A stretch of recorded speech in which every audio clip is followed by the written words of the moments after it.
Движение САЕФ студентов в свободном предпринимательстве – самая масштабная, известная и успешная в мире международная студенческая программа, которая объединяет активную молодежь для изменения мира к лучшему.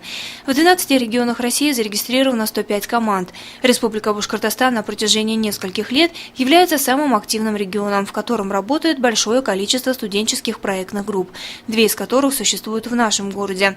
Команда Сибайского института БГУ на протяжении многих лет является фаворитом конкурса и на этот раз не сдала своих позиций. В финальных соревнованиях республиканского этапа в этом году приняли участие 10 учебных заведений, 3 колледжа и 7 вузов. Среди всех участников первые 2 призовых места достались сибайцам. Сибайский институт БГУ – первое место, следом идет команда зауральского филиала Башкирского государственного аграрного университета. Остается надеяться, что студенты не сдадут своих позиций и на всероссийском уровне и выйдут на международный этап, повторив традицию своих предшественников. Напоминаем, у студентов Сибайского института уже есть опыт участия в мировом конкурсе.